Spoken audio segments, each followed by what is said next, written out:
gelem didadekke pangan la wong kekuatane ngedap-edapi. Wo, ora lama menungso apa kowe karo aku bisa gawe patine Raden Bratasena. Yen dhewe-dhewe ora iso menang kerubut Kang ya wis kok ngarep aku saka mburi ya.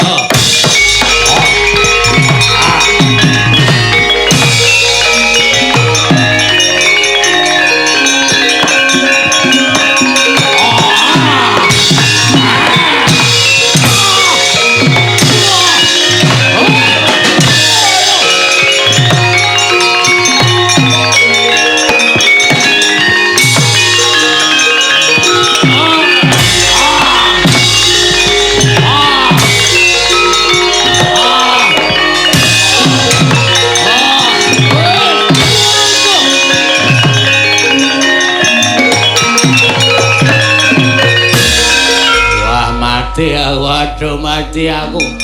Al-Fatihah kunjuk Kiseno Nugroho. Bismillahirrahmanirrahim. Alhamdulillahirrahmanirrahim.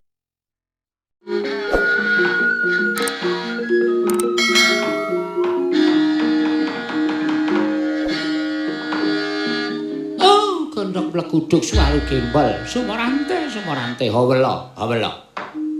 Anakku ngger swatama. Prayogakno nggonmu ngadhep ngarsaning wong atuamu aku ana ing Petrabahan Sukalima kene ya ngger Bambang Swatama. Kawula nuni Rama. Sampun boten kirang prayogi biswanipun ingkang putrapun Bambang Swatama. Namung kepareng kula ngaturaken sembah sumungkeming pangabektinipun ingkang putra kunjuk ngersa paduka Kanjeng Rama Mremban. Oh iya tak tampa gawe gedhening atine wong tuwa. Aja mbok kira jejering wong tuwa ngiwakake kelawan sowane anak nanging maragake sumurupa Swatama. Iki ora pangling kaya sowane. Ya kuwi anakku murid siswaku sing tak tresnani, si Bratasena. Mula prayogakno luwih dhisik nggonmu ngadhep ngarsanipun Rama aku tak ndangu kelawan sowaning si Bratasena. Kula semanggaken dhateng paduka Kanjeng Rama Mremban. Purbawasa wonten asta paduka Rama Mremban Durna. Oh iya ngger ya. Ora mengko to dhisik Bratasena.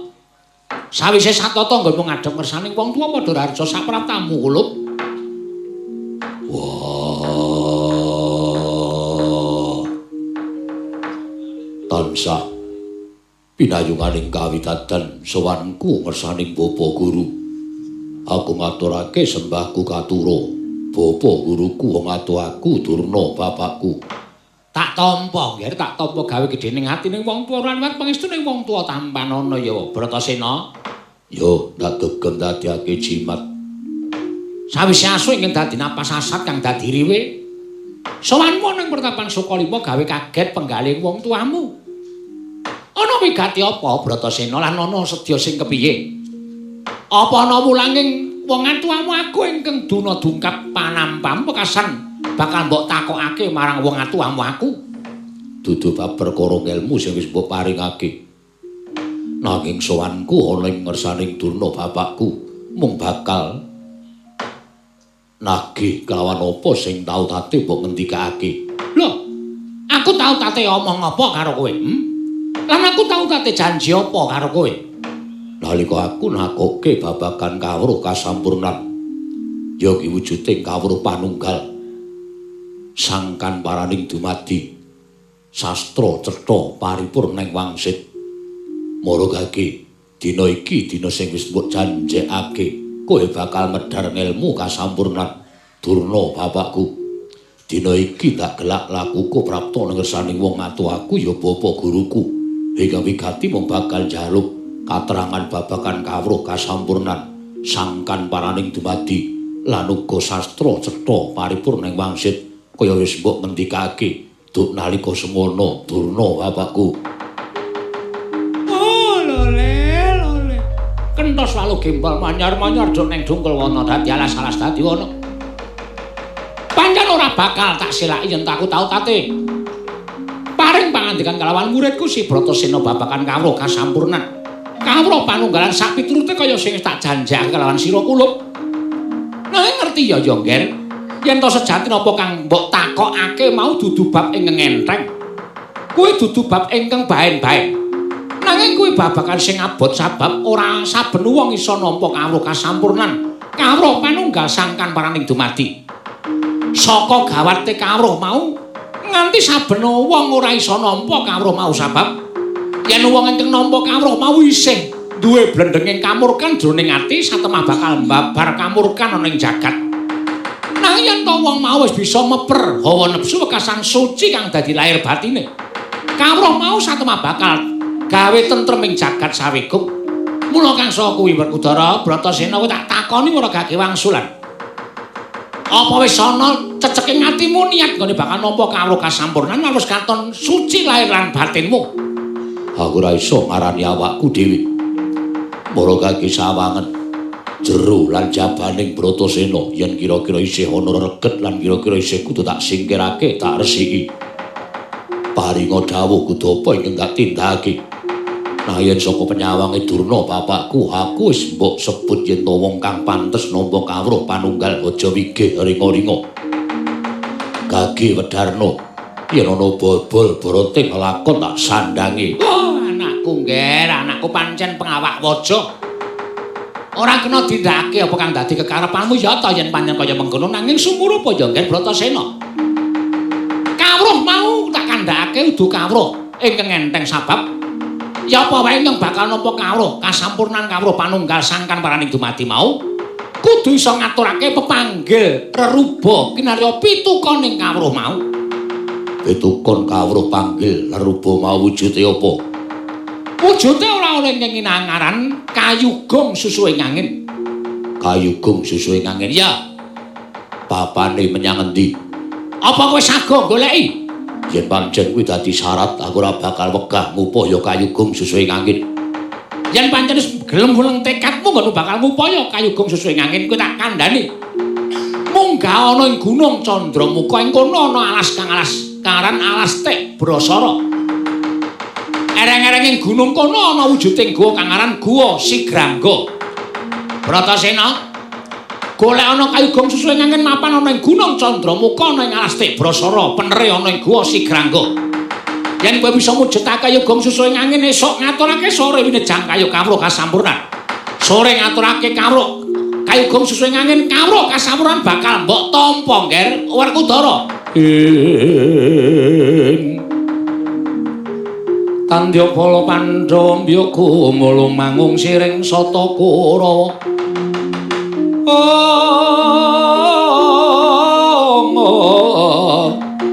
Kambah ungke Surakati timerut layut sagung Praratu. Gandeng wis cetha dawuh Durna bapakku ora usah sesuk-sesuk. Dina iki aku njaluk pamit budhal marang Gunung Candramuka. Apa ora prayoga kembul bujana dhisik karo wong atuwamu aku, Nger? Kuwi gampang yen to dilakoni yen wis kelakon apa dadi penjagaku. Kembul bujana iso dibaleni pendak dina. Durna bapakku aku njaluk pamit nyuwun pangestu. Sing ati-ati aja kaya bocah cilik. Antu-antu balimu ning pertapan Sukalima. Mbopong wujuding kayugong susu ing angin, mboyong wujuding kayugong susu ing angin mbok aturake marang wong atuwamu aku. Tak tampa pepanggil rupa kowe bakal entruk kawruh kasampurnan sangkan paraning dumadi Nger Werkudara. Oh iya.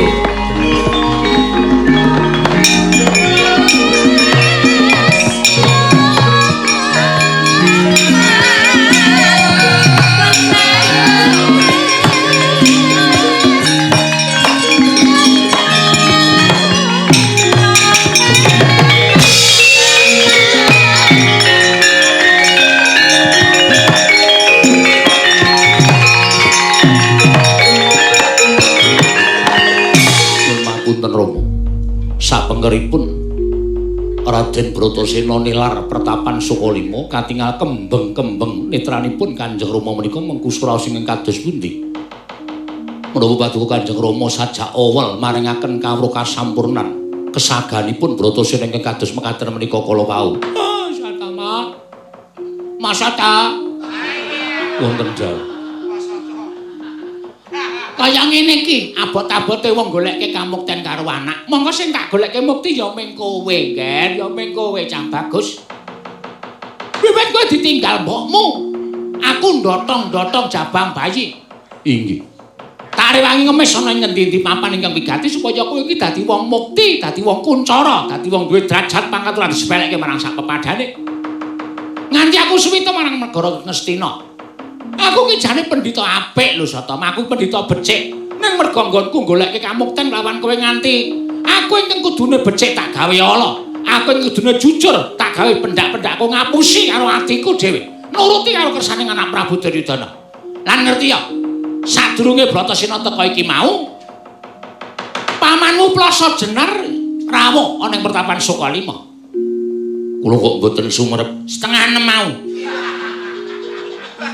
Aku rembugan ning kotak. Oh iya. Iya. Pamanmu Sengkuni Plasa Jenar nuduh lawan aku yen to aku ngethek seranggon nebu sauyun karo si Bratasena.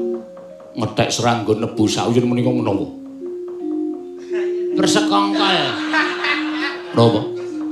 Bersekongkol. Nyawiji. Tegese pidak jempol. Iya. Pidak jempol gathuk bokong.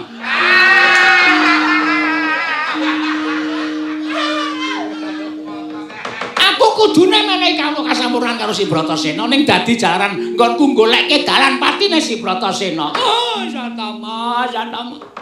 Kowe jane cengkah karo batinku.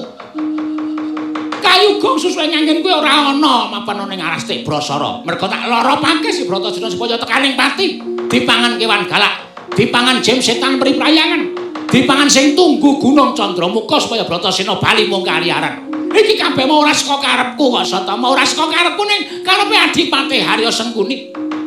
Ning aku percaya. Kapercayaning Bratasena sing gedhe tumraping bapa gurune mengko bakal awah sewiji-wiji ingkang migunani tumraping si Bratasena. Percaya karo aku. Ora ana ala ingkang tumameng becik. Mekaten Kanjeng Rama, ayo ditani tekane si Bratasena. Mangko kula dherekaken Kanjeng Rama.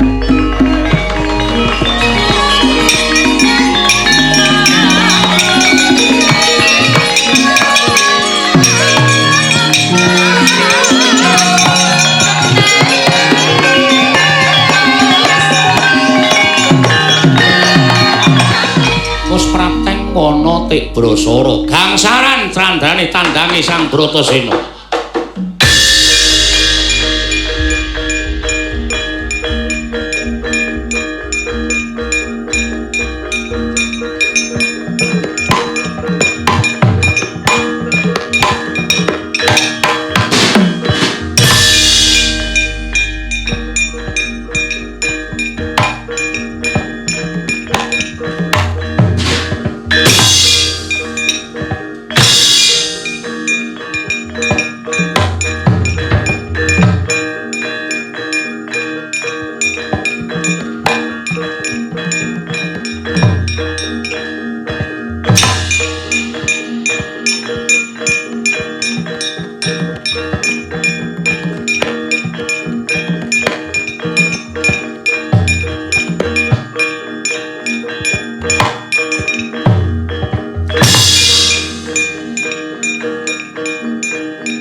Pirang-pirang dina nggone awake dhewe golek sandang pangan.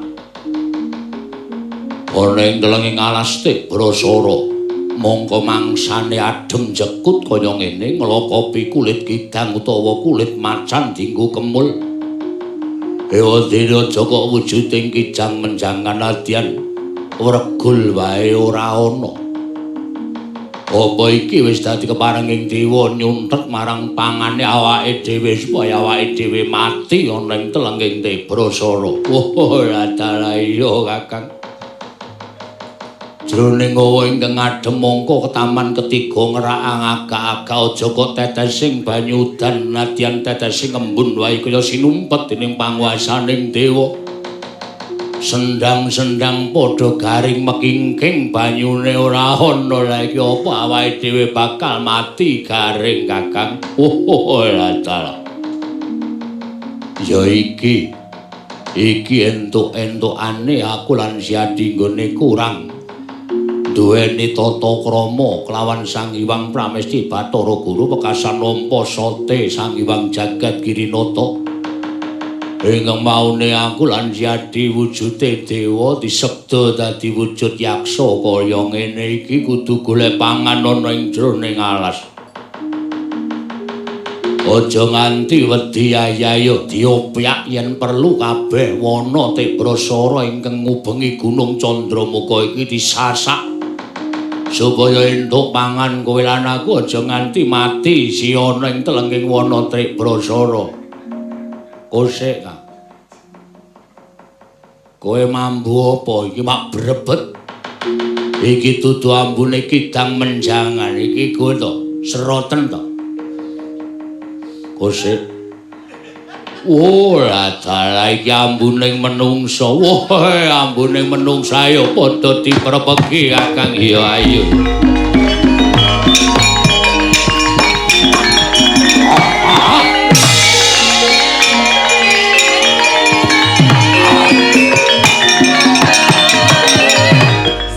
Bener sing dadi kandhamu iki ana satriya blengah-blengah gagah gedhe dhuwur. Sapa den aja mati tanpa aran. Ana wujude buta loro. Nyegat sing dadi lakuku wis apa? Luwih dhisik ngaku. Sing tunggu alas Tebrasara. Sing tunggu Gunung Candramuka aku Degya Rukmuka iki adhiku Rukmakala. Ya, aku Degya Rukmakala, kowe sapa? Aku Raden Bratasena. Raden Bratasena dasar para nyata. Apa setiamu dene kowe ndukiri watu sing gedhe, ngrubuhke wit sing gedhe? Apa sing mbok goleki? Ngemban dawuh timbrane bapa guruku ki nen goleki kangaran Kayugung Susu ing Angin. Apa? Kayugung Susu ing Angin. Oh, lah keblasuk bocah iki. Selagi aku sing wis mataun-taun urip ana ing alas kene durung tau krungu kangaran Kayugung Susu ing Angin. Kowe aja mbajut ndak temekaning pati kowe bali yo. Kowe sing kudu sumingkir. Malah kepasang yuk katuju nginu dene aku temu karo kowe gandeng kowe kandha wis mataun-taun urip ana ing alas tudono Kayugung Susu ing Angin. Aku ora weruh. Aku ora ngerti wujuding Kayugung Susu ing Angin. Yen kowe ora ngerti aja ngalang-alangi Sedyaning Bratasena. Ayo semingkir. Kowe minggato saka ngarep aku. Aku lunga ning aku njaluk, arep njaluk apa? Aku wene ana getihmu setetes dagingmu setampel. Nggo nyambung uripku ana ing alas kene den welasa karo aku. Wah. Yen pancen kowe ngelih yen kepelan pangan pengen mangan Bratasena. Aja mung getih setetes lan daging setampel. Nah yen perlu panganan Bratasena, kowe kuat mangan Bratasena. Wareg selawase urip ora bakal duwe rasa luwe. Woh ladan. Ikhlas karo patimu, ora ikhlas sebab apa? Yen pancen ikhlas mara mapano, cokot gulumu tugel. Woh dadi sen-sening wadukku. Oh ladan ala odol-odol isening wadukmu den dadi panganing Degya Rukmakala. Ora minggat gandul ndasmu.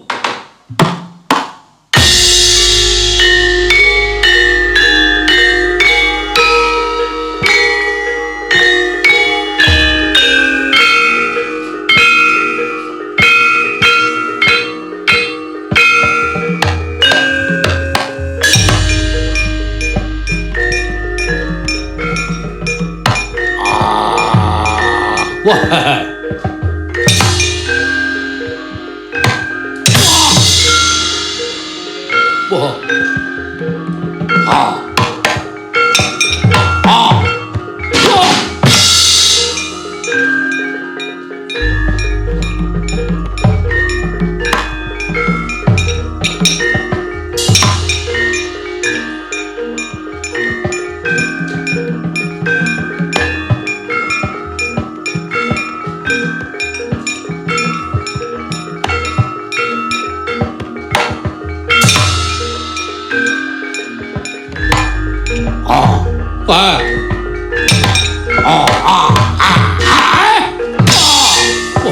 Edan ati we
sabar nuwun ya Kang ya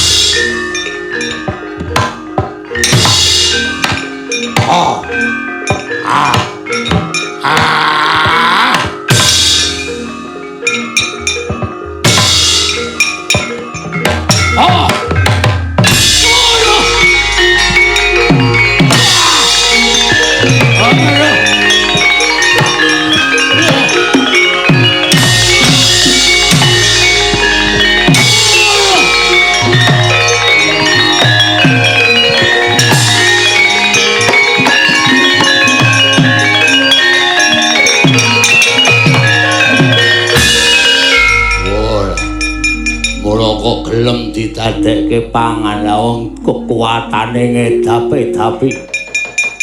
Wo, ora lamak menungso apa kowe karo aku bisa gawe patine Raden Bratasena. Yen dhewe-dhewe ora iso menang kerubut Kang ya wis kok ngarep aku saka mburi ya.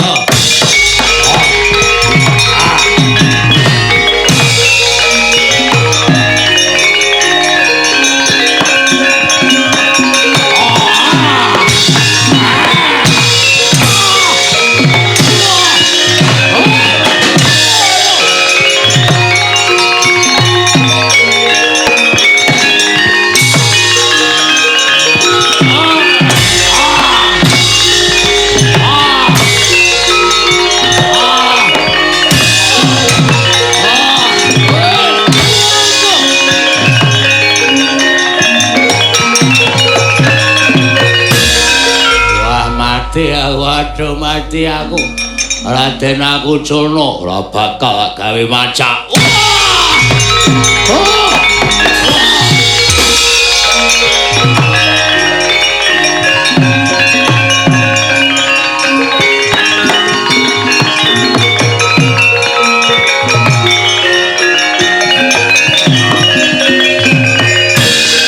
Pecah mestakaning yaksa kekalih Sang Rukmuka Rukmakala. Kejah sampuh dening Sang Bratasena dangu sangsaning dangu ilang wujuding yaksa kekalih wenteh Sang Hyang Bathara Indra miwah Sang Hyang Bathara Bayu.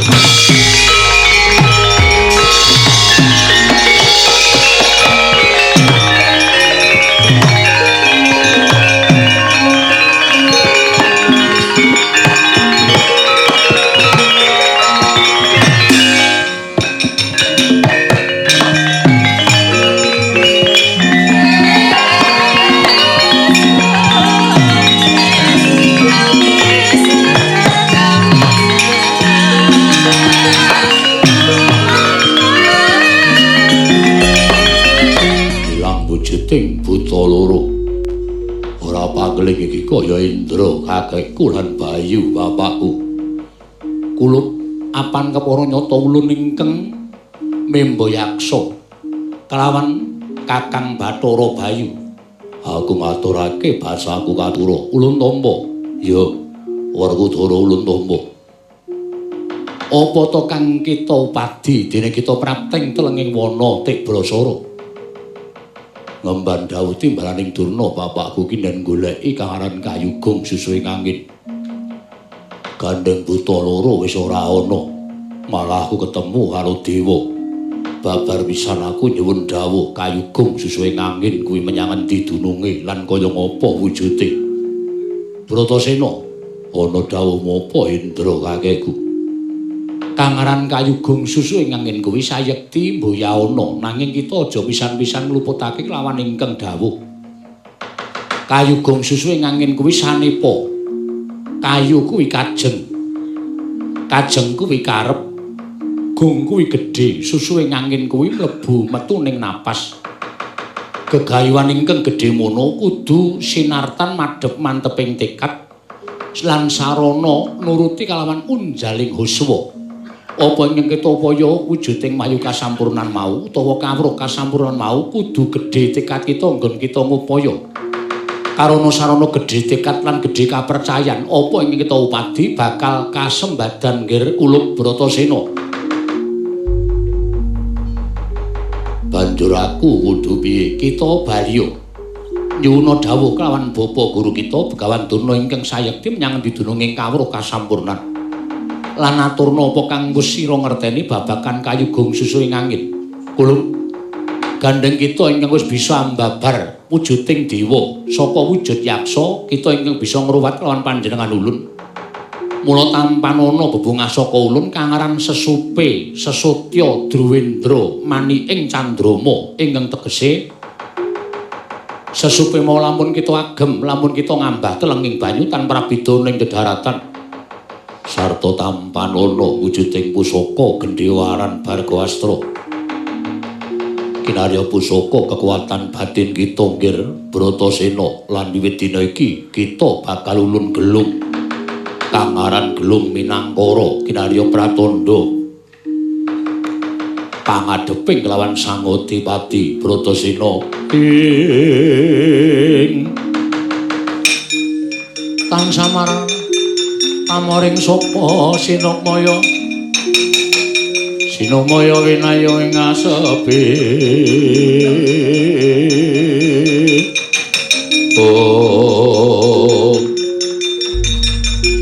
Kulup gandeng kabeh kanugrahan saka dewa wis kita tampa kita baliya ngadhep kelawan bapa guru kita lan tanjihna sejatine menyang endi kawruh kasampurnan ingkang kita ulari. Ngastu padha dawing Indra kakekku lan Bayu bapakku. Ulun kundur makayangan sembahku ingkang nderake jengkaring bapa Bayu lan kakekku.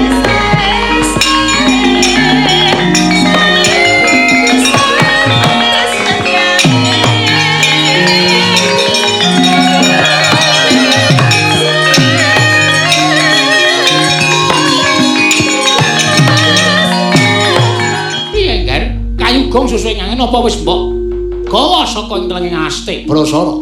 Durna bapakku. Jroning mapan ana ing wana Tik Brasara aku ketemu karo Bathara Indra lan Bathara Bayu. Ngendikake yen to Kayugung susuing angin kuwi ora wujud nanging kuwi sanepaning tembung. Lho, sanepaning tembung piye? Sanepaning tembung kayu kuwi kajeng-kajeng kuwi karep. agung kuwi gedhe susuhe ngangin kuwi mlebu metu ning napas wong kang duwe karep kudu madhep mantep tekade jumbo kelawan apa kang dadi gegayuhane munggo ngono ing winastan kayugung susuhe ngangin Durna bapakku. Oh lole pancen bener kuwi sing tak karepake Nger Bratasena. Bener sarta bener ora kleru. Ya kuwi sing tak karepake. Mula wong duwe gegayuhan kuwi kudu madhep mantep tekate. Kabeh mungkin arya panodi. Panodi jroning atimu nggonmu kepengin kedurungan kawruh kasampurnan.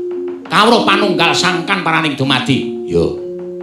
Lan aku didhawuhi dening Indra kakekku supaya nanjihake kelawan Durna bapakku sejatine menyang endi wujuding kayugung susuing angin. Werkudara. Iye. Wong kang bakal nampa kawruh kasampurnan mau wis tak kandhake lho aja nganti kelepetan blendenging kamurkan jroning atimu. Mula awakmu kudu didusi nganggo kangaran tirta pawitra mahning suci. Lahir batinmu supaya resik. Mula yen wis lahir batinmu resik mau, sayekti kowe bakal bisa nampa kawruh kasampurnan lan kawruh panunggal. Tirta pawitra mahning suci. Papane menyang endi? Papane menyang segara. Yen kowe gelem nyemplung telenging segara, ngupaya tirta pawitra maning suci. Oh, Werkudara, ya mongko wis satra ing keduga nampa kawruh kasampurnan, nampa kawruh panunggal Bratasena.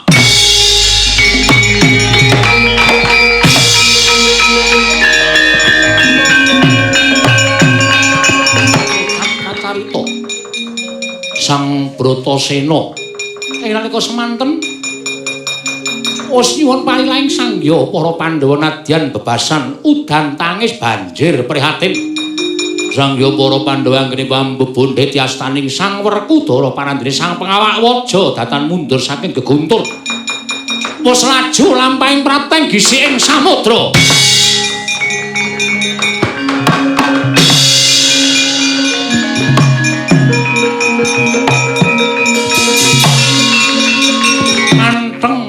Denging Sang Werkudara anyawang alun ing sak gunung-gunung jumalegur hambentur watu kapur parandene Sang Werkudara nalika semanten wis nampi pangandikaning Sang Begawan Durna kinen angulari kang tirta mahning suci ing mapan wonten telenging samudra nalika semanten pantok pepuntoning tekad Sang Werkudara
naga gedhe sakilo kombang gedhene ngakak galak kumambang ing samudra anyaut tungganing Sang Werkudara nalika semanten Sang Werkudara ingkang wis datan nyepa gesang anane mung teking pralaya pinulet-pulet ponang naga wiwit pasundulan ngantos jejempol suku tanana ingkang kliwatan ginegit wenti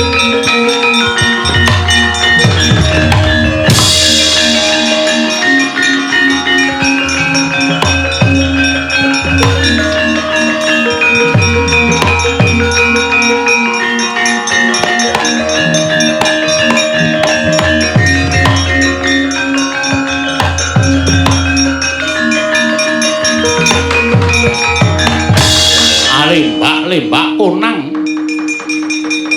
ombak ambekta kuwandaning Sang Werkudara kocap nalika semanten temangsang wonten ing pulo alit ing Keladuk Asri panandhiring mangke Sang Werkudara datan nemut Purwa Dusina dadak sakoling mangke ingkang lenggah madaning pulo alit ing mapan wonten tengahing samudra nenggih Sang Ruci Bathara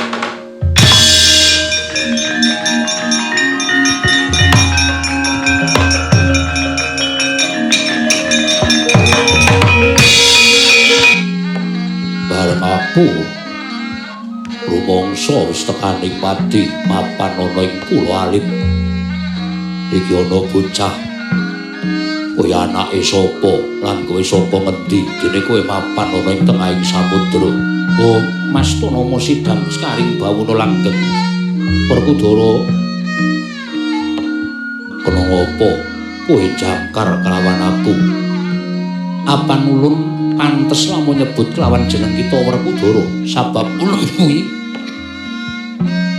sobatang aku anake sapa lan apa wigatiku sowan ning Kutha Prapta ning deleging samudra aku bakal nyembah lan bakal tata krama lawan kowe kita wihat majaning Prabu Pandhu Sawarga ibu kita Dewi Kunti kita goleki Kang Tirta pawitra maning suci awit saka pakone guru kita ya kuwi Begawan Durna ya ngono apa mboya Werkudara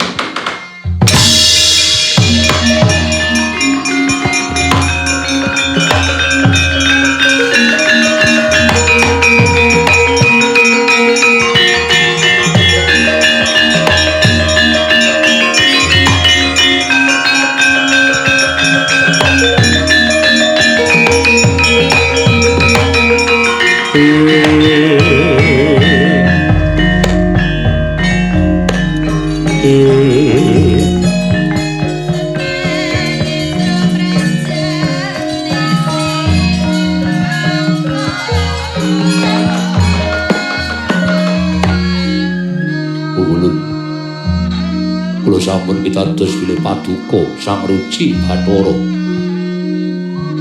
Werkudara nggon kita prapta ana ing kelenging samudra ibarate ngupaya apa ingkang durung mesti ana mula ta mula nggih ana salukaning para kuna kang nyebutake aja memangan lamun durung weruh rasaning kang den pangan aja lelungan lamun durung weruh papane kang tinuju lan aja manganggo yen to durung ngerti carane manganggo iki Kang Tirta pawitra maning suci sayekti ulun ingkang nganggadhuwi nanging ora ana ing kene nggon ulun bakal amedhar kawruh kasampurnan sangkan paraning dumadi sastra cetha paripurning wangsit lajeng wonten pundi ulun mara kita manjinga talingan ulun ing sisih kiri kula ageng Prabota paduka namung alit kados pundi anggen kula saged manjing wonten ing talingan paduka gedhendi sira lan jagat wae iki nukut dening panguwasa ulun apa maneh amung jeneng kita mara gage Werkudara manjing ing talingan ulun ing sisih kiwa iki nggih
mawarna-warna ingkang wis kita kawruhi sesawangan awang-awang uwung-uwung gong liwang-liwung tanpa kiblat lor kidul wetan kalawan kulon ana cahya ingkang gumontang ana ing tawang ana wewujudan golek kencana sarta cahya catur ingkang warnane abang ireng kelawan putih sayekti kabeh mau kinarya pralampita apa ingkang kita upadi ulun boten sronto anggen kula saged ngawruhi kawruh kasampurnan kawruh panunggal sangkan paraning dumadi mara kaya ngapa epek-epek kita nggih kula ora kudara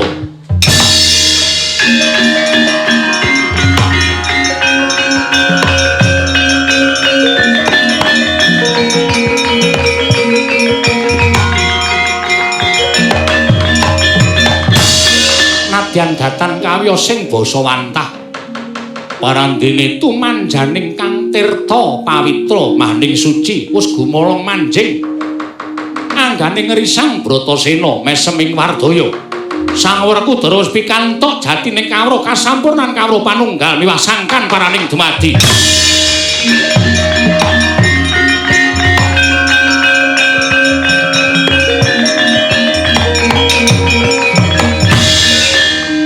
ulun apa ingkang kita upaya wis kabeh manjing ana nganggo kita kula Bratasena ulun kula mboten nedya wangsul manah kula sampun karaos mapan wonten ing mriki kewajiban kasatriyan kita isih akeh tumuli kita baliya marang jatining kita lajeng kados pundaken kula badhe wangsul mara manjing ana ngepek-epek ulun ulun uncalake saka ing kene kita bakal prapteng daratan nggih.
Pandhawa mbyaga mulung mangung siring sata Kurawa Arjuna uga Prabu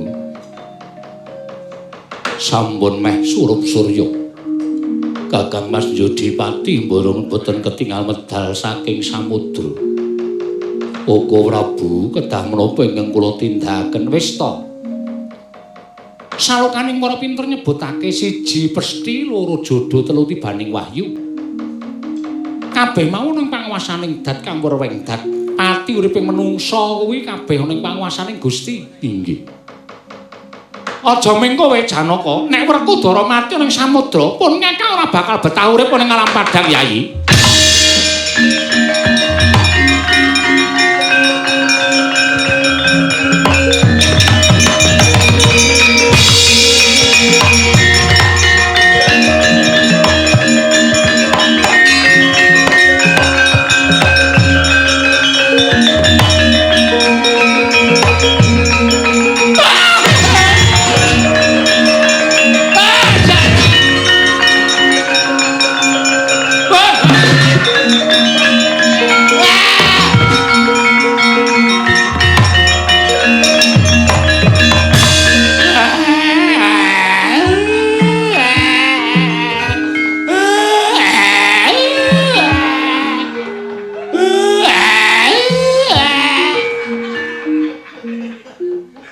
iki nangis kok kaya sekaten.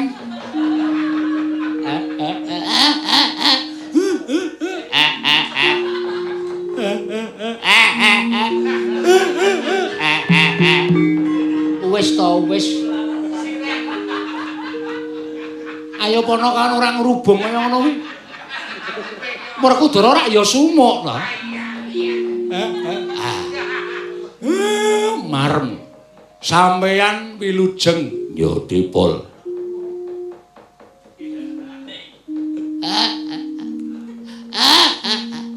Ya Bagong. Matur nuwun kowe nangisi aku. Kula niku ngelih. Ora nangisi sampeyan. Setan.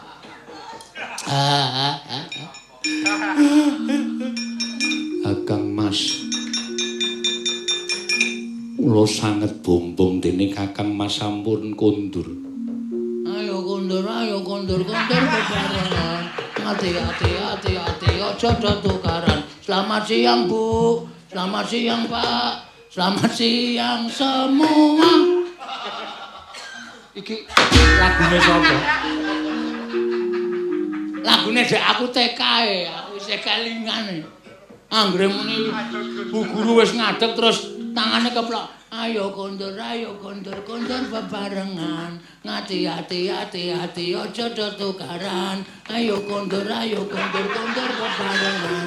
Hati-hati, aja tukaran. Selamat siang, Bu. Selamat siang, Pak.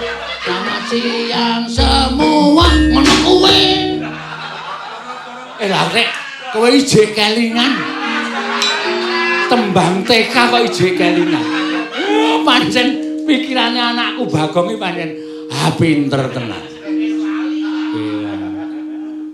Yo anu ya kok. Oh ya isih kelingan ya. Isih ya. Ayo tak eleng-eleng. Mbiyen TK ngendi impres. Oh. TK ki ra ono impres. Sing impres ki SD.